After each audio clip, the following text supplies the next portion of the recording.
mulai jam 6.30 dan sekarang udah jam 6.50. Dan juga materi kali ini di episode keempat ada analisis fundamental. Dan ini mungkin nggak bakal lama banget. Soalnya ini sebenarnya bukan materi dari aku, materi dari Kak Robi. Sedangkan Kak Robi ada halangan hadir dari ini, jadi kita tuker yang isi analisis. Nah mungkin teman-teman nggak ada atau masih belum tahu nih apa itu analisis fundamental. Sebenarnya hampir sama kayak analisis teknikal, cuma fundamental lebih ke makroekonomi dan prospek kerja dari perusahaan itu sendiri dan dilihat dari rasio keuangan. Nah ini ada pengertian dari analisis fundamental. Analisis fundamental sendiri metode analisis suatu perusahaan yang didasarkan pada faktor fundamental ekonomi suatu perusahaan. Nah di sini kan ada 4 kategori dari faktor-faktor itu sendiri. Nah faktor ekonomi itu sendiri bisa dari makroekonomi seperti suku bunga, inflasi, apalagi ya? Lupa ya? Suku bunga, inflasi, dan kebijakan pemerintah. Dan kalau kebijakan pemerintah kan lebih ke faktor politik.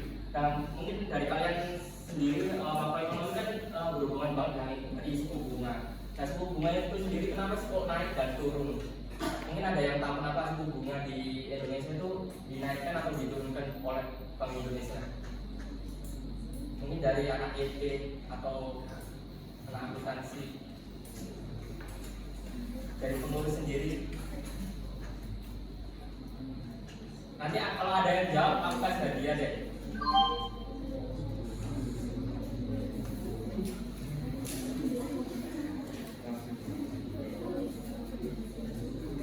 Oke, mas yang di belakang. Karena kebijakan moneter. Iya, boleh. Ya itu doang. Dalam peran moneter dalam mengatur inflasi yang ada. Peredaran uang yang berapa? Boleh. Jawabannya sebenarnya bukan tepat ya, tapi masih masuk. Sebenarnya suku bunga dinaikkan dan diturunkan itu bukan hanya inflasi aja, tapi menurunnya daya beli masyarakat. Nah, kenapa kok suku bunga diturunkan? Nah, daya beli masyarakat kan turun. Gimana mau jalan ekonominya kalau nggak ada yang beli? Nah, kenapa kalau masyarakat daya belinya kurang dan lebih suka menabung? Makanya pemerintah menurunkan suku bunga. Makanya kenapa menabung itu baik tapi tidak terlalu baik untuk ekonomi Indonesia. Dan itu dikontrol sama suku bunga itu sendiri. Kalau suku bunga turun, akhirnya orang-orang uang yang beredar di masyarakat itu naik. Kenapa? Ibaratnya kita pakai SPP letter. Berapa bunga SPP letter? 5 apa? 50%. 5%. Nah, kali 5% kan 1 juta. Anggap aja kita pinjam 1 juta. 5% dari 1 juta berapa? 50 kan. Nah, kalau misal suku bunga di Indonesia turun 1 juta, bunganya cuma 1%. Kalian milik pinjam atau enggak? Dan logikanya kan milik pinjam. Suku bunganya mulai rendah. Nah, kenapa nggak pinjam aja pas di suku bunga tinggi baru kita lunasin sebelum suku bunga itu naik. Nah itu faktor ekonomi. Nah faktor keuangan ya basic aja sih, dipengaruhi oleh rasio keuangan di fundamental itu sendiri. Dan juga sebenarnya ada valuasi perusahaan. Valuasi perusahaan itu penting banget, apalagi untuk perusahaan yang punya hutang melebihi dari kasnya itu sendiri. Apalagi lihat di kas rajanya melebihi dari aset rajanya. Nah itu udah jelek banget buat perusahaan. Nah faktor politik, sebenarnya faktor politik lebih ke kebijakan pemerintah ya, nggak ada yang perlu ditambahin. Mungkin faktor politik bisa jadi kayak kemarin pemerintah switch dari TV analog ke TV tabung, TV tabung ke TV analog. Nah kenapa? Ya dari segi apa ya, teknologi udah oke sih, sisi positif dari analog ke digital. Tapi dari perusahaan pertelevisian itu mengganggu banget dan udah fatal banget, apalagi menguranginya daya lihat apa kok daya lihat sih, orang yang melihat ya orang yang melihat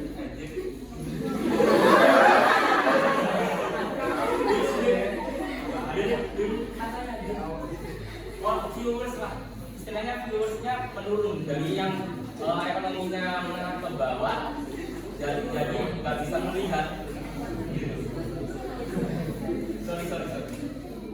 Salah satu perusahaan pertelevisian kan mungkin dari teman-teman yang udah terjun langsung udah tahu nih SCNR, NSI. Nah itu kan perusahaan pertelevisian. Nah itu pendapatan mulai tahun ini atau tahun kemarin itu turun banget. Ya salah satu faktornya politik.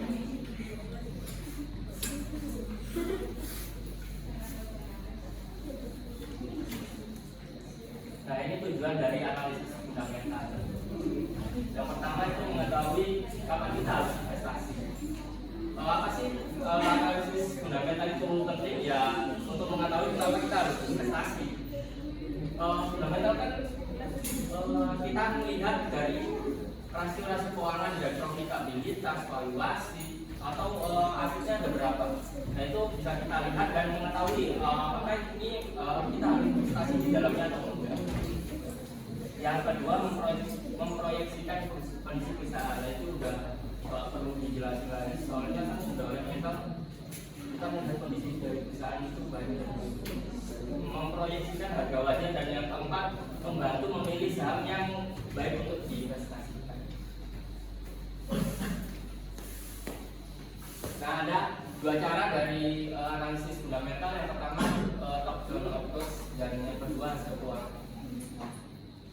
Nah kan top down approach dari katanya ya kita udah tahu kan, top dan down, dari atas dan ke bawah. Ada tiga tahapan dari top down approach. Yang pertama ada analisis market seperti yang aku jelasin tadi, suku bunga dan inflasi. Yang kedua ada sektorial. Nah ini lebih ke perusahaan apa yang diproduksi. Misal harga jagung turun, nah itu perusahaan cenderung lebih pendapatannya lebih tinggi. Soalnya bahan bakunya kan harganya turun. Sedangkan harga barang jadinya itu kan masih tetap. Sedangkan analisis mikronya lebih ke kondisi perusahaan dari laporan keuangan. Yang selanjutnya adalah rasio keuangan. Ada beberapa rasio keuangan seperti ROA, ROE, nanti ada dijelasin di belakang. ROA, return on equity itu apa sih? Dari saham yang kita miliki, perusahaan yang miliki ya.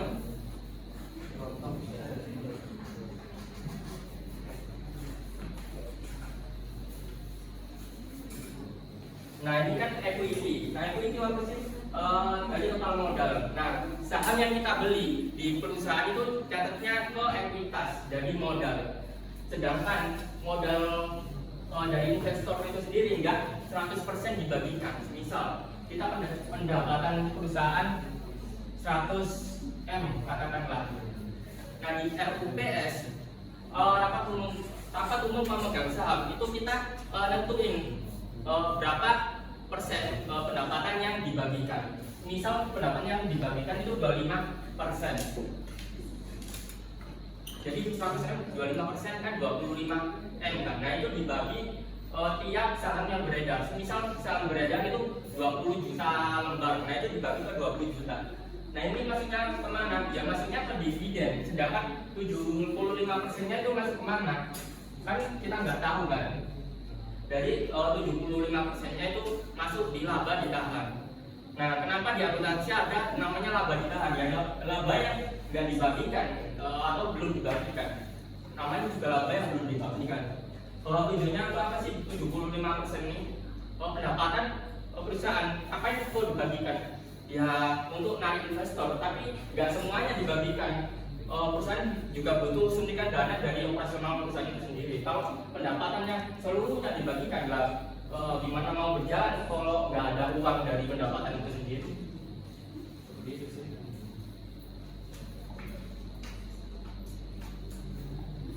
Selanjutnya return on asset. Nah ini sama kayak ROE, cuma semakin tinggi persentase ROA itu semakin baik. Nah, selanjutnya adalah debt equity ratio. Sebenarnya rasio ini nggak seluruh sektor bisa gunakan, kecuali sektor keuangan. Nah, kenapa sektor keuangan nggak bisa gunain rasio? Ya, soalnya di akuntansi itu sendiri nasabah yang masukkan uangnya di bank perusahaan bank itu nyatetnya ke hutang nasabah, bukan ke aset atau piutang nasabah. Soalnya kan perusahaan bank itu mempunyai tanggung jawab untuk mengembalikan dana dari nasabah. Kenapa nggak cocok ya itu? Karena pencatatan akuntansi yang berlaku kan harus nyatetnya ke hutang nasabah itu sendiri. Selanjutnya dividen payout ratio. Nah, dividen payout ratio sendiri kan rasio yang yang dibandingkan dengan pendapatan per share atau pendapatan per saham. Nah, ini yang aku jelasin nanti aja sih. Ada 6%. Laba bersih dikurangi pada dividen dibagi jumlah saham yang berbeda. Nah, kenapa yang udah aku jelasin? Kan 75% itu laba tambahan. Nah, 25% itu dividen. Tapi EPS dari perusahaan itu sendiri itu catatnya 100%. Jadi 100 M dibagi ke 10 juta lembar saham yang beredar. Jadi nggak cuma 25% aja yang dicatat, tapi seluruhnya dicatat oleh perusahaan. Nah, ini tax to earning ratio, salah satu indikator analisis fundamental saham di mana rasio ini termasuk dalam salah satu matriks rasio. Jadi semakin sebenarnya ada dua rasio yang menunjukkan harga saham itu murah atau mahal. Yang pertama PER, yang kedua PBV. Nah, PER ini pendapatan bersih perusahaan dibandingkan dengan jumlah saham yang beredar. Semakin rendah PER, semakin murah harga saham itu sendiri. Tapi ada kasus di mana PBV perusahaan itu naik banget dan PER-nya rendah. Nah, itu masih termasuk golongan perusahaan yang murah atau harganya under value. Nah, yang selanjutnya ada PBV yang aku sempat bahas barusan. Jadi kan semisal harga saham di bursa efek 4.000, nah nggak selalu buku yang dicatat atau harga saham yang dicatat di laporan keuangan itu jumlahnya 4.000. Bisa sampai bisa saja yang dicatat di keuangan 1.000, sedangkan saham harga saham yang beredar itu bisa 4.000. Nah, itu diketahui oleh tax book value. Yang selanjutnya sebenarnya analisis rasio itu nggak perlu kalian hitung seperti yang hitungan tadi. Ada hitungan yang PER sama dengan stock price dibagi EPS dan PBV, stock price dibagi book value. Nah, di beberapa aplikasi juga kita bisa lihat aplikasi FPI dan IDX Mobile yang kalian nggak perlu susah-susah cari dan nggak usah ngitung juga. Ngapain juga ngitung? Kita bukan karyawan perusahaan itu sendiri, dan juga dana yang kita investasikan juga nggak bakal besar-besar amat gitu. Mungkin dari beberapa kalian punya uang yang puluhan juta diinvestasikan, aku juga nggak tahu. Tapi juga kalian harus analisis sendiri dari FPI Business dan IDX Mobile itu sendiri. Nah, selanjutnya mau ngambilin analisis singkat dari setiap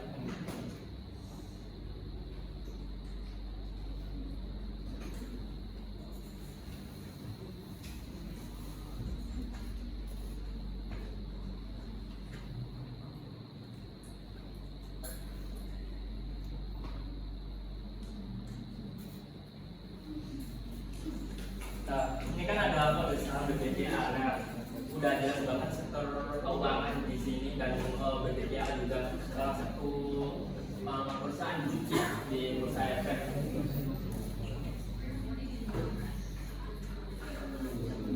Kenapa sih aku kok pilih BBCA daripada BBRI? Sedangkan BBRI profitabilitas dan valuasinya itu lumayan gede banget. Ya, kenapa aku pilih BBCA? Soalnya BBCA sektor swasta dan BBRI kan sektor BUMN. Nggak mungkin bangkrut lah. Backingannya kan pemerintah, ngapain harus bangkrutin bank pemerintah? Nggak mungkin bangkrut. Soalnya setiap kali ada penurunan pendapatan, mereka pasti dapat suntikan dana dari pemerintah. Makanya aku ambil dari BPJA yang real banget, perusahaan yang swasta berdiri sendiri dan juga salah satu perusahaan mungkin juga. Bisa kalian lihat dari pendapatannya. Tiap tahun mungkin dari 2019 dan 2020 nggak ada penurunan sama sekali, sedangkan ada masalah COVID di kedua tahun itu sendiri. Sedangkan di tahun 2021 ke 2022 ini ada masa pemulihan segala sektor. Nah di sini kan masa pemulihannya 65.400 ke 65.600 ribu. Ada selisihnya cuma kecil 200 miliar rupiah, tapi berdampak banget soalnya fundamentalnya bagus banget daripada perusahaan-perusahaan lain yang krisis COVID. Nah juga profitabilitas dari perusahaan BPJA sendiri kan udah kelihatan banget tiap tahunnya dari tahun 2018 ke 2022 selalu naik. Ini juga gross profitnya juga selalu naik, dan operating profit dan net profitnya juga. Nah bedanya revenue atau pendapatan dengan gross profit itu sendiri apa sih? Dan kenapa kok jumlahnya revenue dan gross profit itu sama? Soalnya sektor bank, sedangkan gross profit itu kalau di akuntansi pendapatan dibagi dengan HPP, itu baru gross profit. Sedangkan di bank sendiri kan nggak ada HPP, nggak ada manufaktur di dalamnya, kan dia kan sektornya jasa. Jadi aku nyatetnya sama kayak pendapatan, jadi nilainya juga sama. Sedangkan operating profit ini, gross profit dikurangi dengan biaya operasional perusahaan seperti biaya variabel, biaya tetap yang berhubungan dengan operasional perusahaan.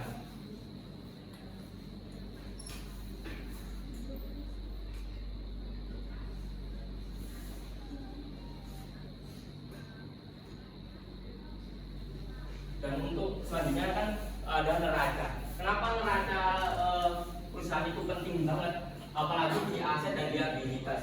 Kalau di ini kan saham perbankan, bisa kalian lihat liabilitasnya atau hutangnya itu setiap tahun makin naik, bahkan rata-rata per tahunnya naik 10%. Nah itu bisa dibilang sisi positif dari perusahaan keuangan. Kenapa? Karena semakin tinggi hutang dari BPJA, itu semakin tinggi juga nasabah yang masuk ke BPJA. Jadi kalian jangan khawatir kalau liabilitas dari sektor keuangan itu naik. Jadi itu sisi positif dari keuangan itu sendiri. Soalnya kan nasabah masuk ke BPJA dan BPJA mencatatnya ke hutang nasabah. Itu sebabnya setiap tahun rata-ratanya 10% itu uang masuk ke BPJA.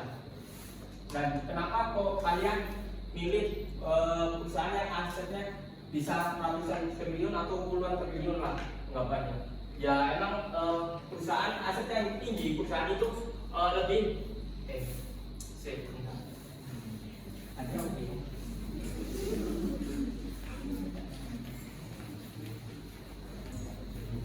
kenapa kalian memilih asetnya lebih tinggi daripada liabilitasnya? Soalnya kan jangka panjang dari investasi yang kalian investasikan. Balik lagi ke trend plan dari investasi kalian. Kalau dari awal kalian cuma trading atau scalping, katakanlah ya, katakanlah kalau kalian scalping atau trading, nah kalian nggak perlu mikirin ROE, soalnya kan kalian jangka pendek bisa menikan mingguan atau harian. Jadi kalian nggak perlu lihat fundamental, tapi lebih lihat ke teknikal. Balik lagi kalau kalian lebih ke jangka panjang. Nah itu kalau jangka panjang kalian lebih utamakan lihat aset dari perusahaan dan ROE-nya. Terlebih lagi tiap tahunnya bagi dividen. Nah di bawah ini kan ada dividen yield. Di saham BPJA tiap tahun 5 tahun terakhir itu rutin bagi dividen, apalagi dividennya di tahun 2019 ke tahun 2022. Nah ini 2 kali bagi dividen dalam setahun, dan tiap tahunnya juga jumlah dividen per sahamnya itu per lembar saham itu naik terus, kecuali tahun 2021 dan 2022 yang mengalami penurunan. Dan juga ada PBV di bawahnya, bisa kalian lihat sendiri harga saham BPJA berapa sih. Cara melihat book value dari saham BPJA ya kalian bagiin harga saham saat ini dengan PBV tahun berjalan. Nah, tiap tahun 2018 ini kan saham BPJA harganya 5.000, sedangkan tahun 2022 harganya 8.500. Kalau semisal kalian 100 juta kalian masukin ke BPJA, tahun 2022 uang kalian bakal jadi 110 juta. Soalnya kan tiap tahun year on year-nya itu 11%. Jadi tiap tahun dari 2018 ke 2019 uang kalian naik 10%. Jadi di awal ke akhir jadi 50% year on year-nya. Misal contoh 5.200 ke 8.500. Itu aja udah kelihatan naiknya itu 50%.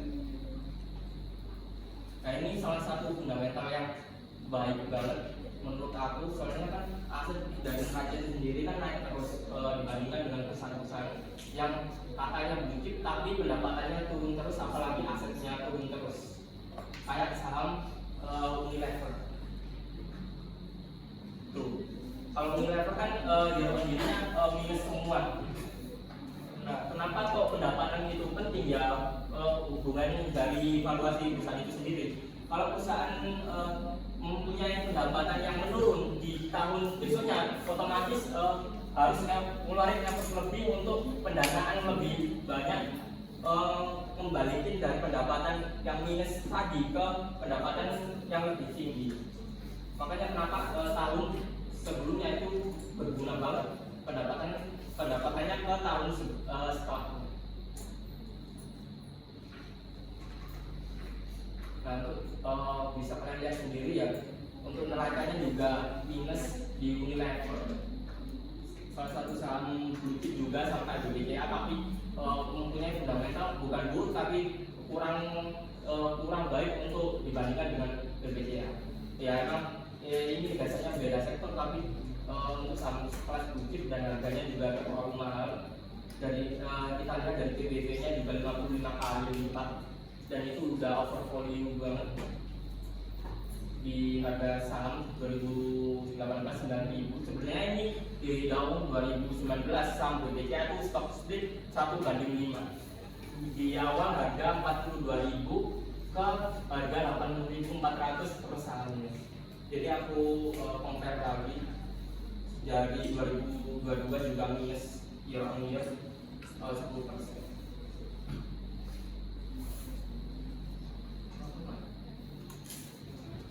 Jadi sekian sih dari penjelasanku.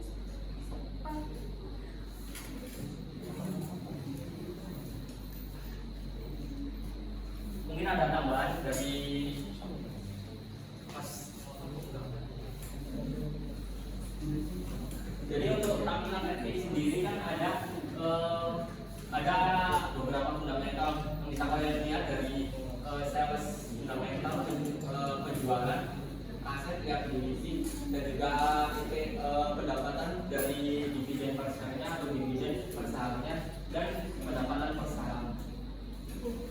Untuk valuasinya juga ada di RTI, kalian bisa download dan daftar banget. Apalagi kalian kan anggota KSN juga harus masuk ke dunia saham, dan gak harus sih, tapi minimal tahu lah fundamental dari perusahaan. Baik, terima kasih atas materi yang telah disampaikan. Mungkin lanjut ke sesi selanjutnya, yaitu sesi jawab. Buat teman-teman yang mungkin belum paham atau ada yang mau didiskusikan, silakan. Ya, kita nggak siapa. Dengan terima kasih, mau tanyakan, pasti perusahaan itu banyak. Nah, dalam analisis fundamental, bagaimana kita dapat membaca atau mengetahui semua perusahaan itu mempunyai fundamental yang baik? Apa tidak ada? Apa harus membaca satu-satu atau ada cara cepat? Kalau kalian investasi ke sektor mana dulu? Kalau misal kalian sektor batubara, ya kalian fokusnya ke batubara, jangan ke yang lain. Kalau misal fokusnya kalian ke sektor keuangan, ya kalian lihat sektor keuangan yang bagus apa. Bisa BRI, BCA, BRI atau BRI. Kalau saham batubara yang bagus, yang lagi under value atau harganya rendah saat ini ya PTBA, PT Bukit Asam Indonesia, PTBA dan apa ya? FPRO di saham properti. Nggak harus semuanya kalian analisis. Kalian lihat sektornya dulu. Misal untuk sektor konsumer bisa dari Unilever atau bisa dari sama Unilever. Sama konsumer.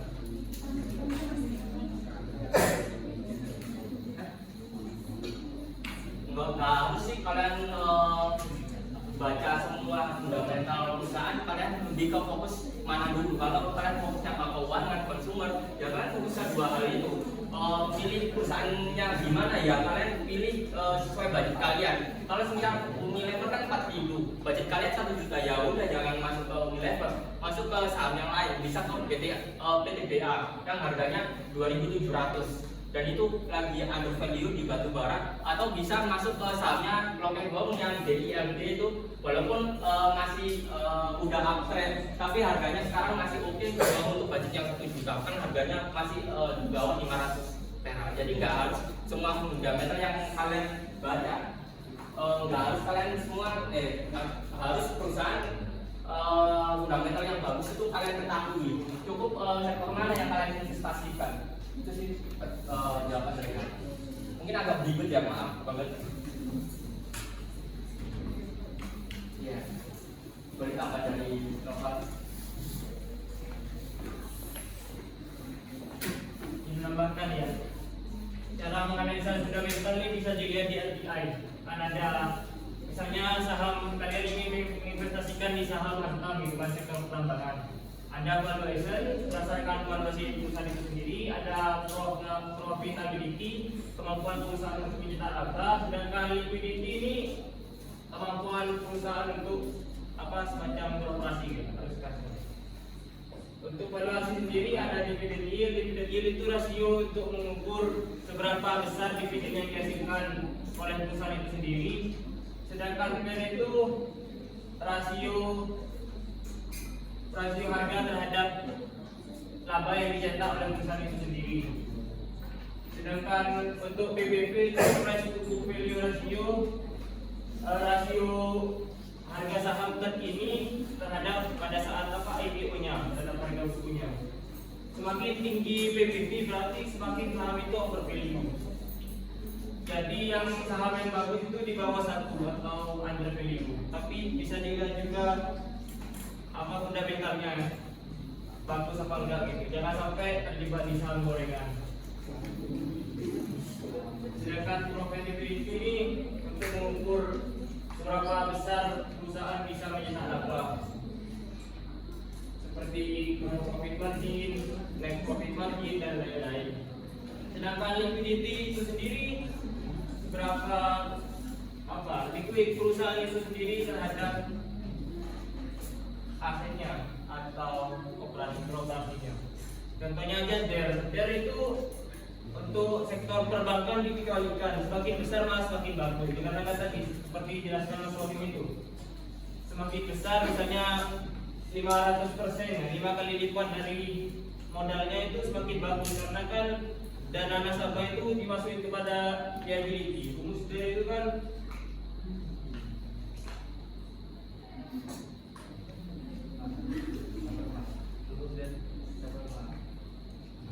itu kan total utang dibagi total modal.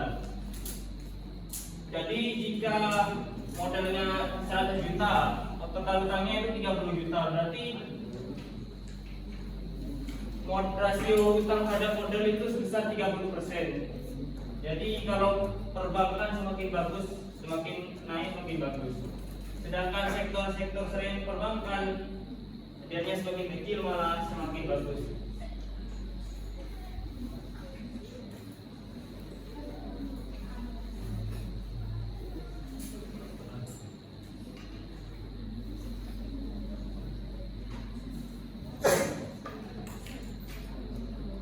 Selain analisa fundamental juga bisa dilihat dari sentimen negatif. mempengaruhi harga saham itu kan ada faktor internal sama eksternal. Kalau internal sendiri itu dari kinerja perusahaan sama laporan keuangan itu sendiri. Sedangkan eksternal itu dari sentimen dan kebijakan ekonomi, pemerintah, politik dan lain-lain. Itu yang mempengaruhi fluktuasi pergerakan harga saham. Itu mungkin itu saja. Terima kasih. Baik, terima kasih Kak Nova atas penyampaiannya. Mungkin bagi teman-teman yang ingin bertanya, bisa bertanya.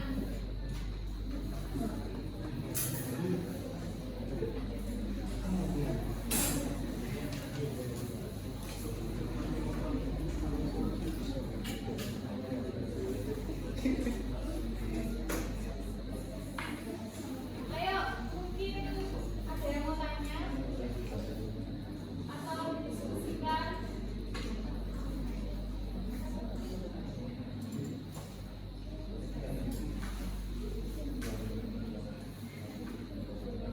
Ya,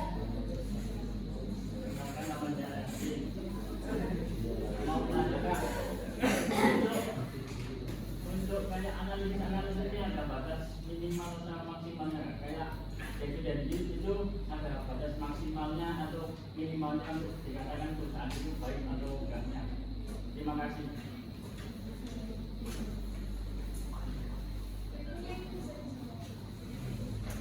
Misal kita lihat ya dari pendapatan peraturan RTI dari ANSA sendiri, ada di dividen per share, ada di bawahnya admin.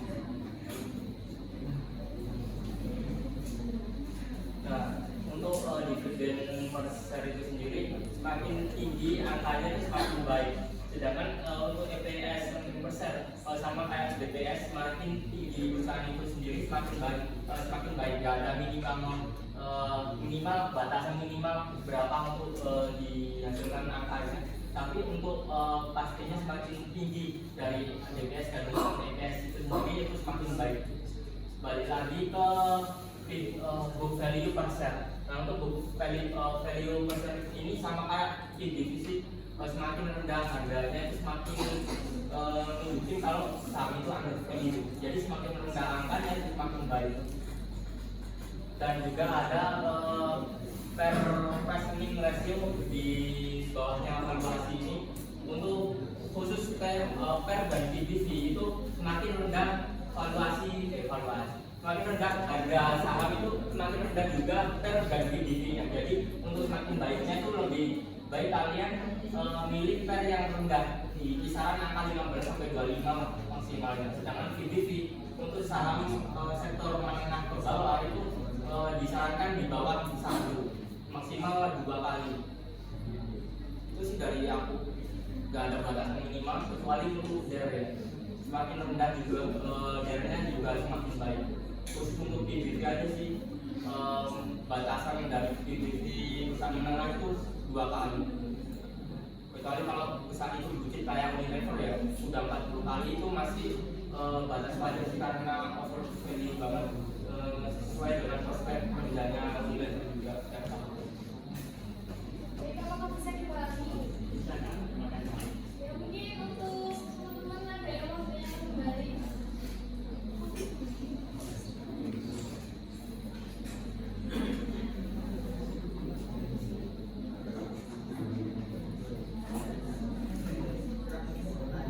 Ya, silakan.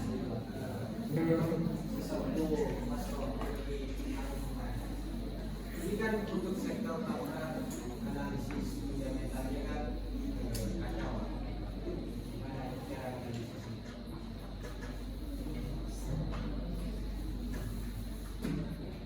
Balik lagi ya kalau sektor tambang, emang sektor yang paling fluktuatif di bursa efek itu kan udah pasti sektor saham dan saham gorengan.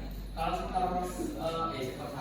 sektor pertambangan dan sektor keuangan, tapi sektor keuangan itu lebih stabil daripada sektor tambang, dan juga konsumen juga lebih stabil. Jadi untuk sektor tambang itu juga perlu analisis lebih baik, terutama pada PBV perusahaan dan juga pada likuiditas dari perusahaan itu sendiri.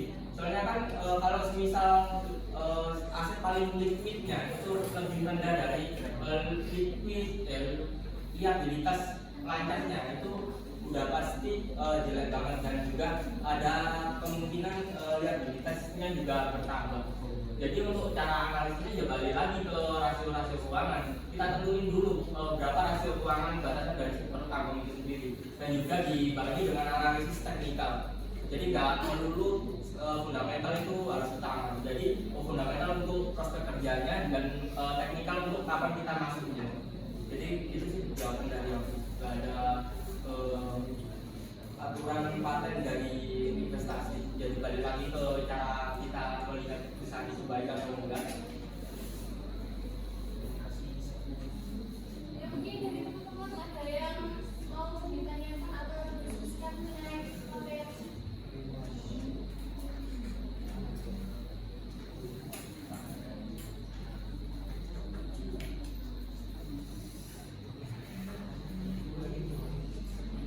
Mungkin untuk sesi tanya jawab kali ini bisa dilanjut di lain waktu, bisa juga ditanyakan langsung ke pemateri di lain hari. Itu tadi penyampaian materi dari Kak Rohim tentang analisis fundamental. Nah, sebelumnya sebelum saya tutup, bisa saya untuk membacakan kesimpulan pada materi kali ini. Analisis fundamental adalah metode analisis perusahaan yang berdasarkan pada faktor-faktor fundamental ekonomi perusahaan, termasuk sisi kinerja keuangan ataupun bisnis. Kemudian untuk cara analisis sendiri itu ada concept approach dan rasio keuangan. Kemudian untuk tujuan analisis sendiri, yaitu ketika kita melakukan keadaan ekonomi, maka kita dapat mengetahui kapan kita berinvestasi. Kemudian dapat memproyeksi kondisi perusahaan di masa depan. Yang terakhir untuk memproyeksi harga wajar saham dan lain-lain yang telah kita bahas. Nah, untuk sebelum acara ditutup, ini ada pesan dari Direktur Umum sama Direktur Umum. Nah, mereka kan sekarang lagi mengikuti kegiatan lomba. Nah, mungkin minta doanya dari teman-teman bersama. Mungkin kita bisa berdoa bersama untuk kelancaran final. Untuk doa mungkin bisa dipimpin oleh Kak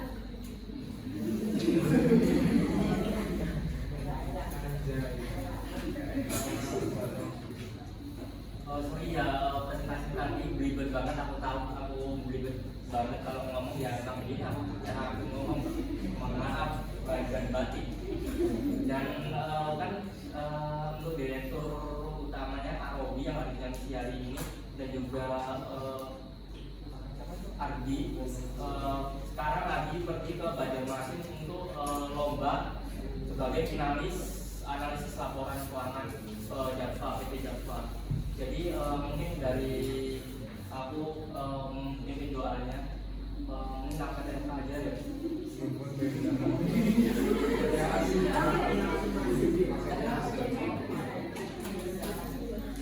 Ya mungkin kita doakan urusan mereka berdua lancar.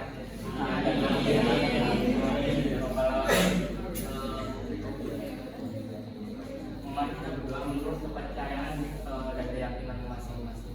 Berdoa.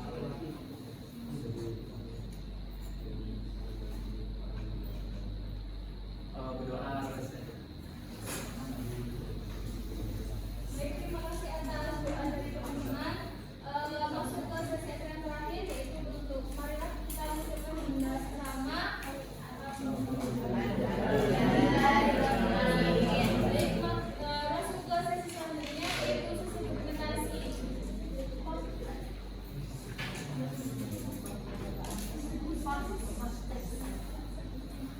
Mungkin setelah sesi dokumentasi ada proses. Jadi jangan